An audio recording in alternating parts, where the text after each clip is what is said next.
to authors from eligible IFL countries.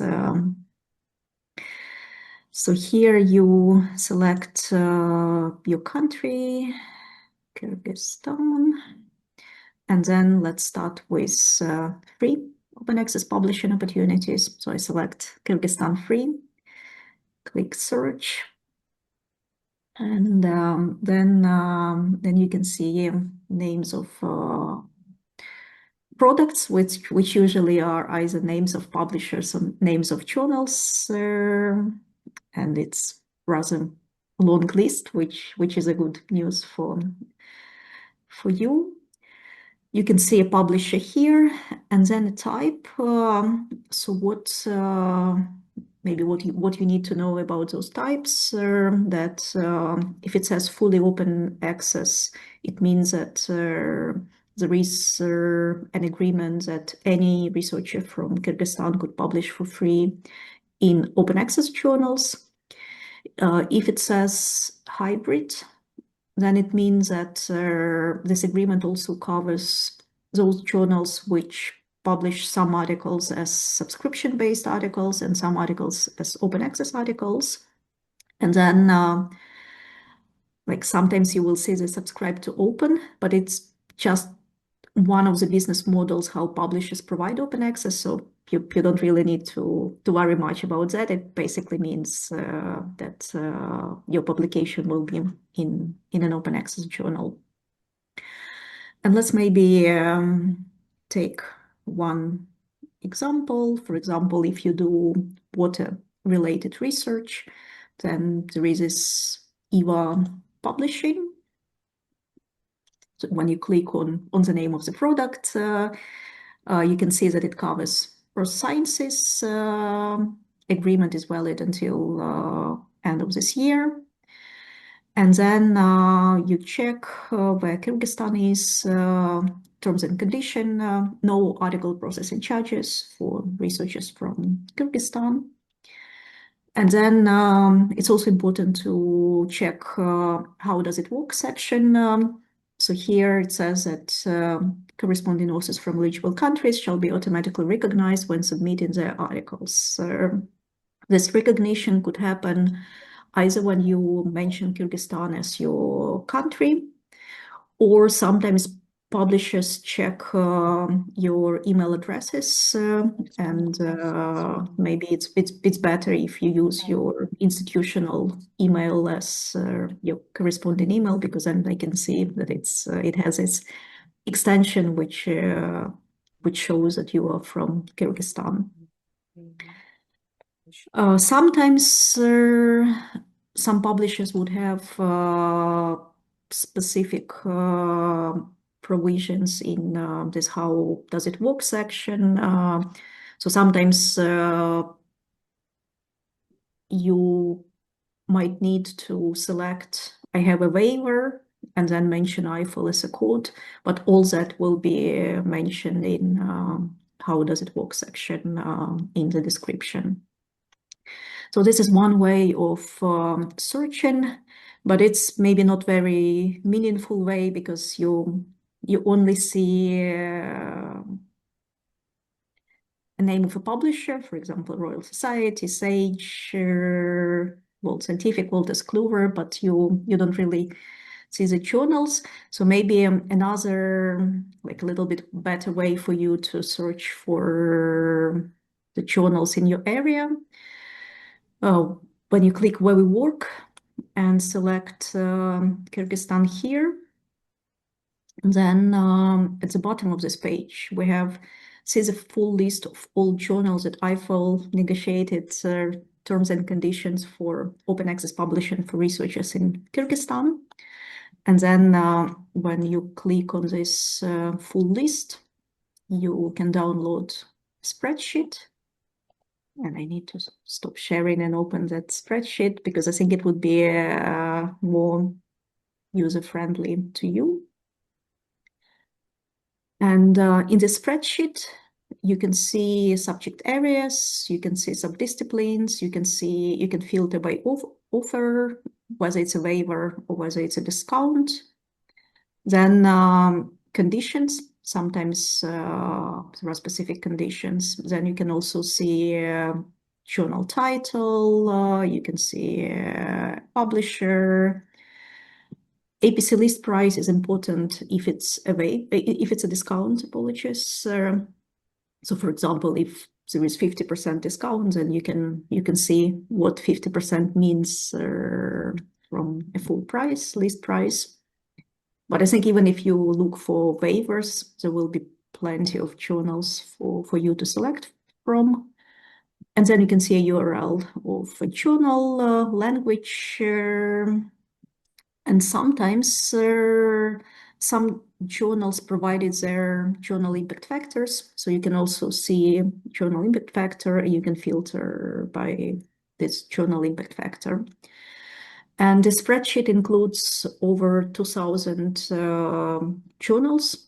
So I think it's a very long list of very good journals where you can publish in open access, which means that more people will be able to read your research, more people will be able to cite your research, because increased readership could also mean increased citations.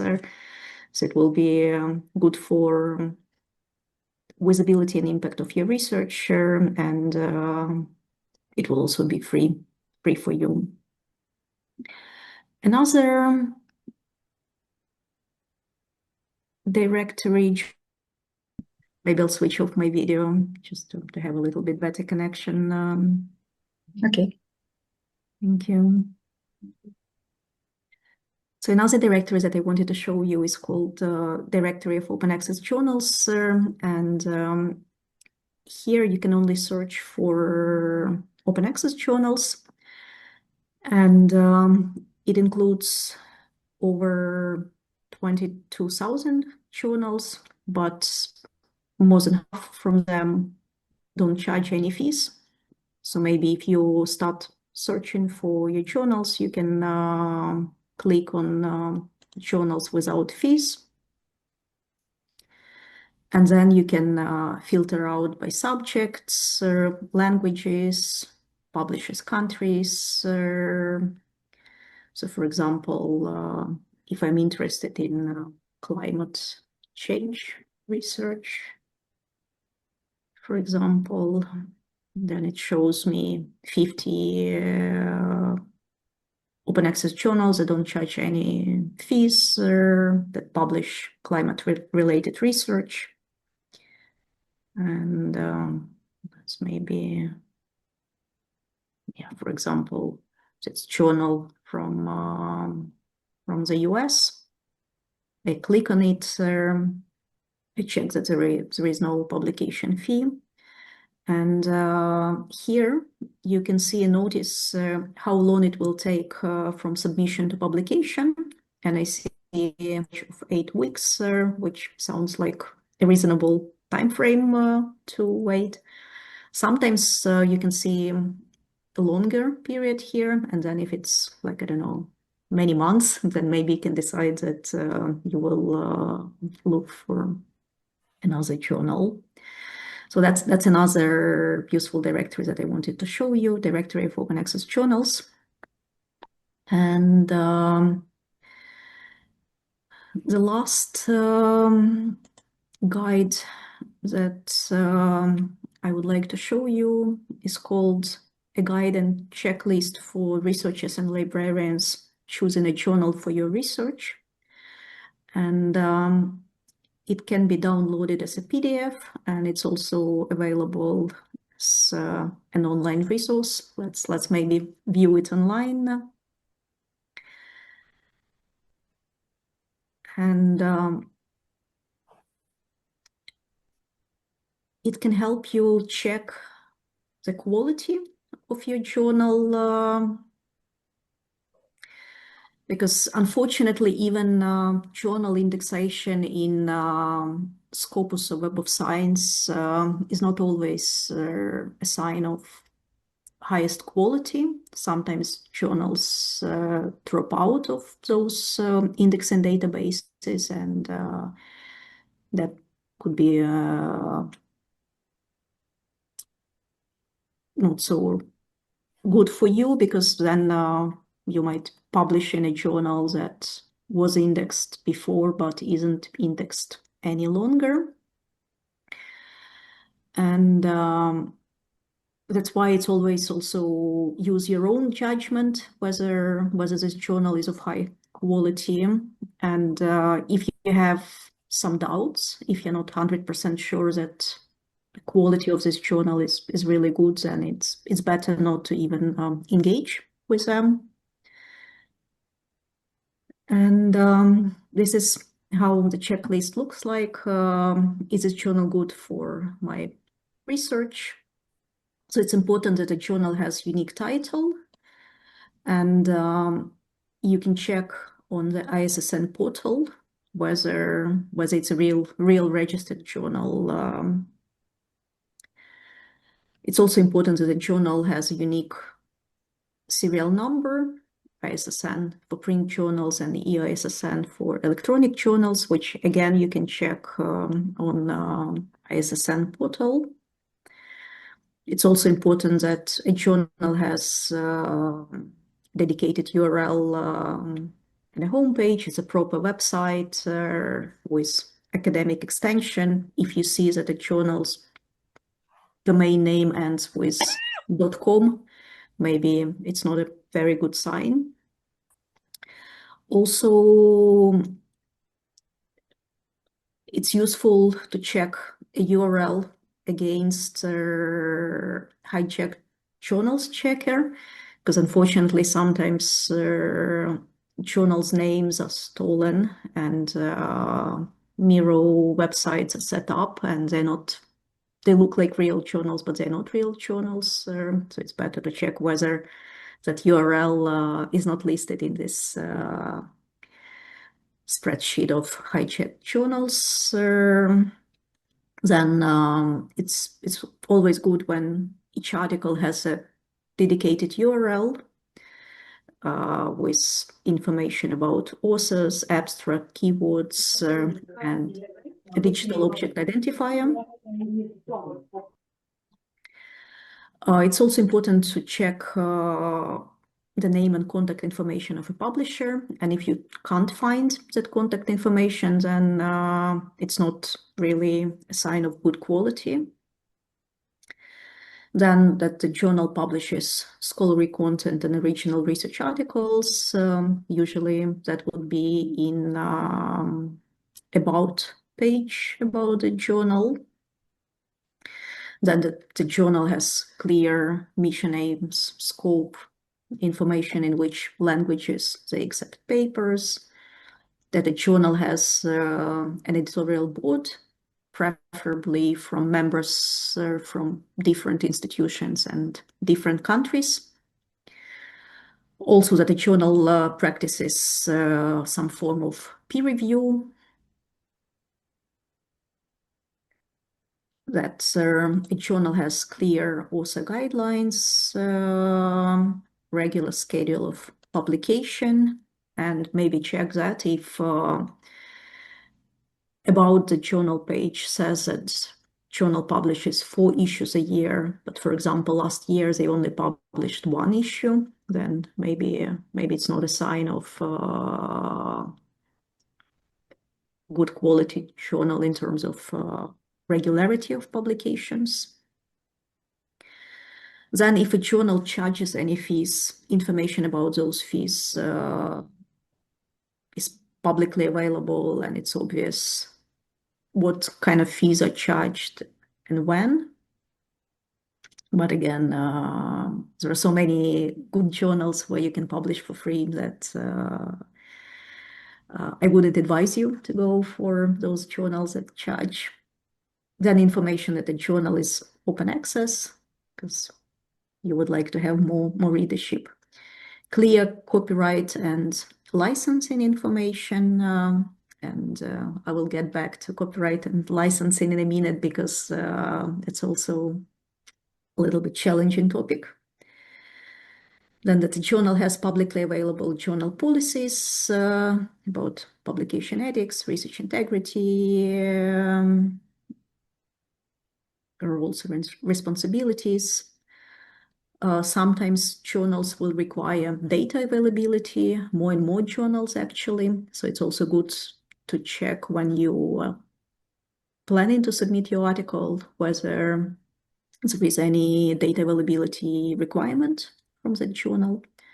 Then it's also good if a journal offers digital preservation, so your article is securely archived in another location, not only available on the journal website.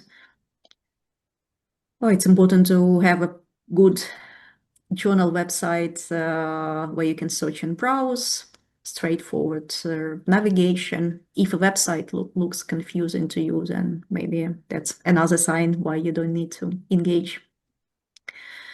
Then it's also good if a journal has online publishing workflows where you can submit your article using the online system and not just email it to an editor. And I'm not saying that if you have to email the article, it means bad quality, but it just means that maybe it's not so modern journal, and maybe it's better to go with more digital enhanced journal. It's also good to check in which databases a journal is indexed, and maybe if you can check that information, check it. For example, if a journal says that it's indexed in the directory of open access journals, which I've just showed you, then maybe go to the directory and check whether a journal is really indexed there.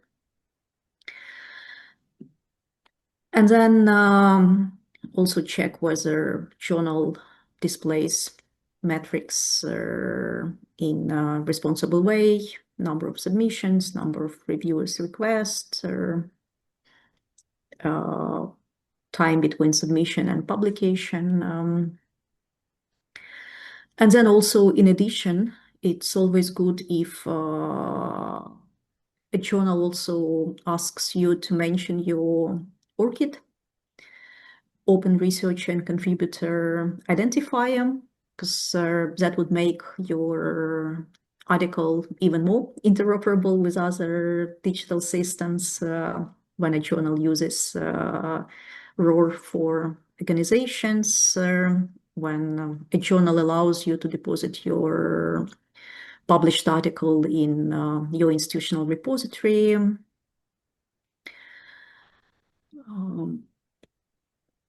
And some other additional flexibilities, like allowing you to make your submitted version available, for example, if you want to, or if they also link your research with underlying data or software protocols or methods, because that would be more interoperable. So that was a short presentation from the websites, and now I'll go back to that question of copyright and licensing, which sometimes could be a challenge. And you will receive this presentation. So as you can see, I have a link to this page on IFL's website where you can check which agreements we have for any researcher in Kyrgyzstan to publish in open access for free. These are publishers that offer free publishing opportunities, and 3 publishers offer discounted publishing opportunities. I didn't talk much about them earlier, because even discounted, I think, is still a little bit high. So maybe you can select other journals, but if you really want to publish with one of those 3, you can click on this URL and check the conditions. This is a page where you can download a spreadsheet with over 2,000 journals where you can publish for free or with discounts. And this is a licensing part that I would like to spend maybe a couple more minutes on, because what we noticed when we analyzed publishing reports from Kyrgyzstan, we noticed that some researchers could publish in open access for free, but they still choose subscription-based publishing option from the same journal.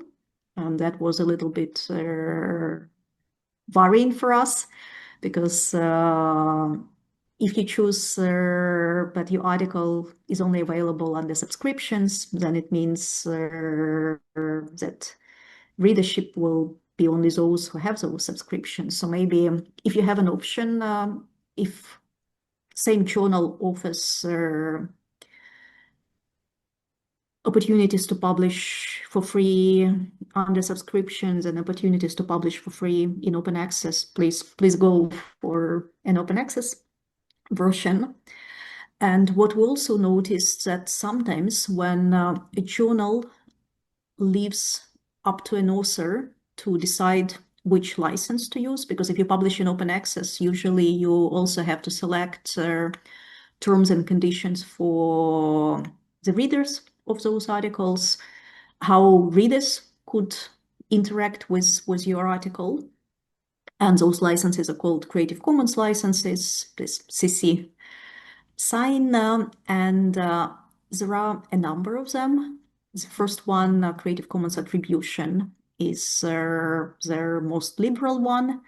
And the last one, Creative Commons Attribution Non-Commercial No Derivatives, is the most restricted one. And what we also noticed that some researchers in Kyrgyzstan opted for the more restrictive license. And I would like to flag that there are certain consequences related to that. Because first, if we check the Lens database that indexes scholarly works globally, I looked at all published scholarly works and open access ones are available under which license.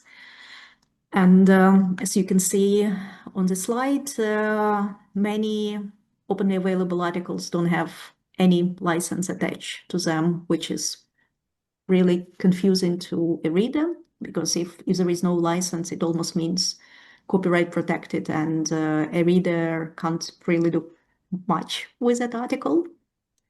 But then the second option, and this is the most popular Creative Commons license, is Creative Commons Attribution. So my point is that Creative Commons Attribution, the most liberal version of the license, is the most popular license in open access scholarly journals. And I would like to show you some arguments why Creative Commons Attribution is good for publishing your research. And it's from this guide to Creative Commons for scholarly research and educational resources. If you go for this most liberal Creative Commons license, Creative Commons Attribution, or CC BY, it allows anyone to distribute full text of your articles to students and colleagues. It allows indexing and text mining services to copy a text from your article into different indexing services for commercial and non-commercial purposes. And commercial might sound scary, but it doesn't mean that they will be reselling your content. It could also mean that maybe industries will use your content, and there were examples when academia industry partnerships were built, when industries discovered good research. Then it also allows to deposit your article in an institutional repository. It allows making collections of resources, for example, include your article in student's textbook, which is again, I think, good for visibility of your research. Then it allows translations and modifying some of your tables and charts in case someone would like to reuse those ones. So it's really considered the most optimal license for disseminating your research. In European countries, it's even a requirement among many research funders that if you receive money from them to do your research, then you have to use Creative Commons attribution license. And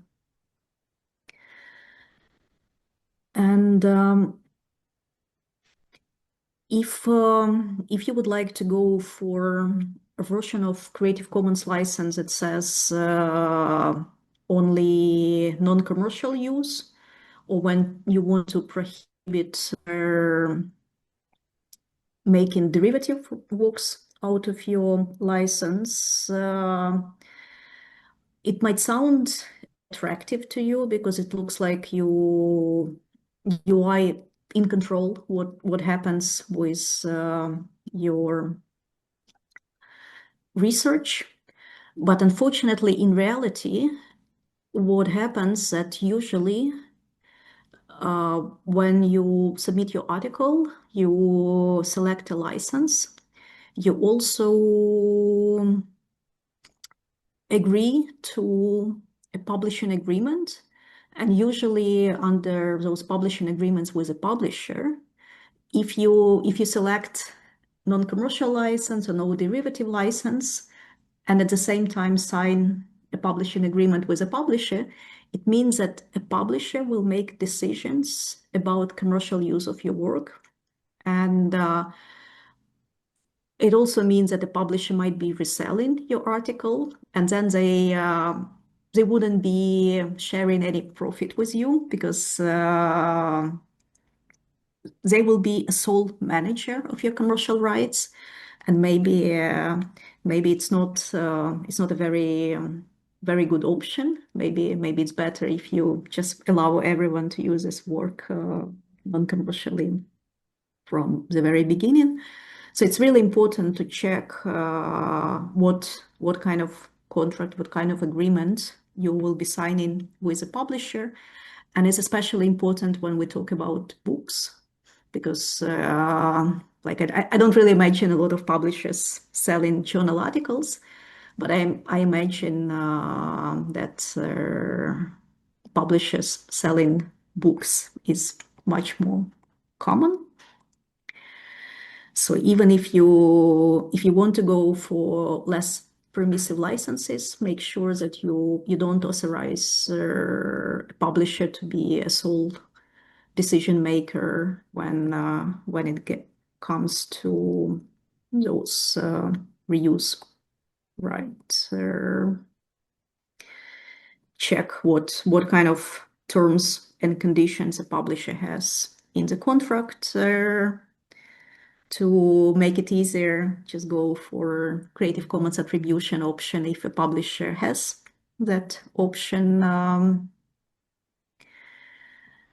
And if you don't want to apply this most open license for your journal article or for your book, then also make sure that you don't sign an agreement with not attractive to you. And on my slides, you will see some clauses that you can try to include in your contract with a publisher to make sure that you remain the person who decides on commercial exploitation of your work.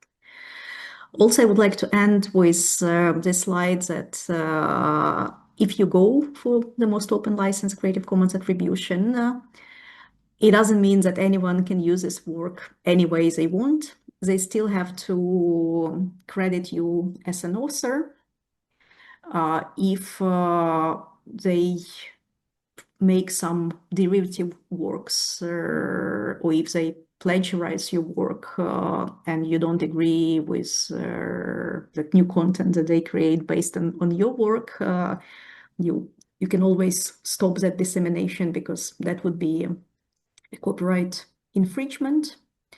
And Creative Commons licenses don't contain any endorsements of other works created. And you can also specifically ask not to be attributed to certain pieces of work that are based on your content that you're not happy with.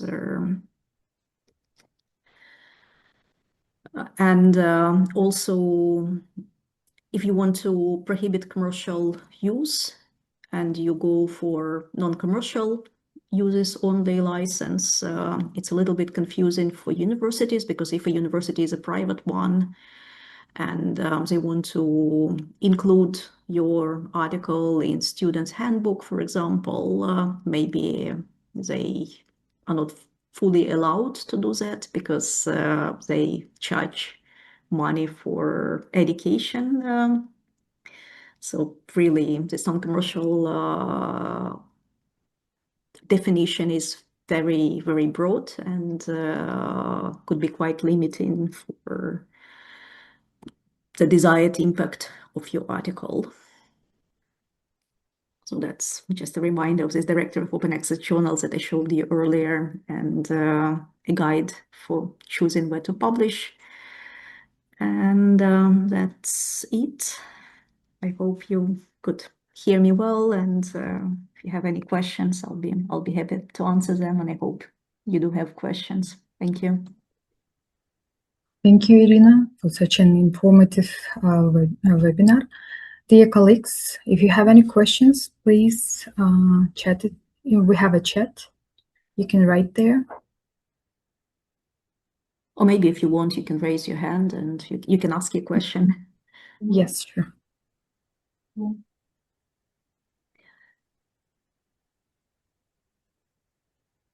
And you will receive my slides.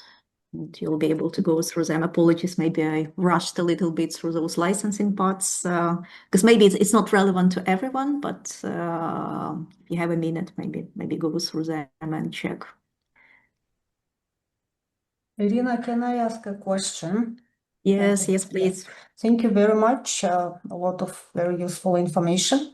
So you mentioned this analysis that you made about this discrepancy. Authors from Kyrgyzstan, they happen to publish in closed journals, while at the same time there was an opportunity to publish open access under these agreements. So I assume that this information was not communicated to our authors, like, maybe they were not aware for some reasons. So the question is, do publishers also disseminate this information, or is it our responsibility to make this information disseminated as widely as possible? I mean, this agreements. Yes, honestly, so maybe if a publisher comes to Kyrgyzstan and has an in-person meeting with you, maybe then they will present these publishing opportunities. But if you just go on a publisher website, well, sometimes maybe somewhere you can find a link that if you are from a IFL partner countries, and you can publish for free, but it's not so permanently visible on publisher website. So I think it's maybe a responsibility of librarians to share this information with researchers. Also, when you run this digital literacy sessions, maybe that's a moment when you can mention these agreements. And Also, to answer your question about which authors didn't really publish in open access, although they had an opportunity to do so. We're still analyzing 25 2025 publishing reports, because it takes some time to collect information about published articles from publishers. And that's where my director noticed those discrepancies. And when that report is ready, then she'll share them with you as country coordinator, and then you can check, and maybe you can alert authors that if they want to continue publishing in the same journal, because we also noticed, maybe not specifically for Kyrgyzstan, but for other countries, maybe for Kyrgyzstan as well, that sometimes authors just publish in the same journal, and if same journal offers open access and non-open access publishing opportunities, and if open access is free for you, then it's better to go for an open access version. So we'll share that information, those publishing reports, maybe in a month's time or so. Okay, thank you. And I see a question about publishing books in open access, same way as I presented. Those licensing parts that I mentioned, it's mainly for books, because like I say, for books, this question of who receives profit from published book, I think is a more important one than for a journal article, because journal articles usually not like really sold in a way where authors receive any honorarium or anything like that, or royalties. So licensing are really important for books, and those publishing clauses that I shared, and I can drop a link in the chat also for you to check. They are mainly written for books. If you mean open access publishing opportunities, or free open access publishing opportunities for books as I presented for journals, unfortunately, we don't really have agreements with book authors. So those waivers and discounts are mainly for journal articles. Thank you. We have a couple more questions. Kamila Mateva asking, so does the open access book system consider protection of copyrights of the author? And Yes. second question, so then the waivers means that open access publisher may use your work for its profit? So maybe I'll start with the first one. Even those Creative Commons licenses that I showed are a part of copyright. They build on copyright.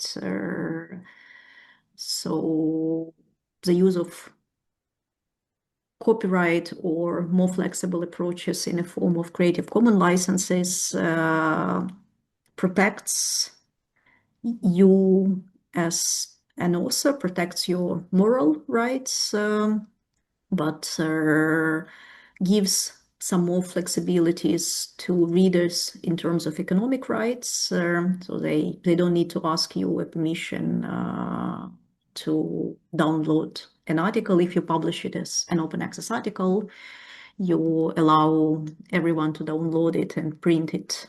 If it would be closed access article under copyright protection, then you will have to have a specific permission from a copyright owner, sometimes author, sometimes publisher, to print and download, for example. And those extreme copyright protection examples in digital world are maybe a little bit strange. A second question about waivers. So waivers is really about fees, because sometimes publishers would like to charge for publishing in open access.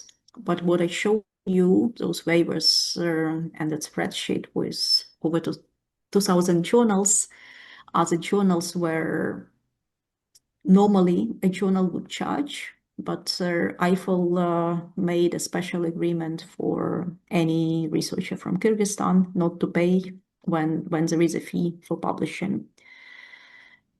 So if you publish in an open access journal without paying, it doesn't leave you, it doesn't have a burden on you as an author in terms of payments. But if you choose a license that allows non-commercial use only, and if you agree that the publisher decides on commercial uses, then a publisher may use your work for its profit. And that blog post that I posted in the chat explains in details what it means, this license to publish, and for what kind of clauses you need to check in that license of publish, and how you can make sure that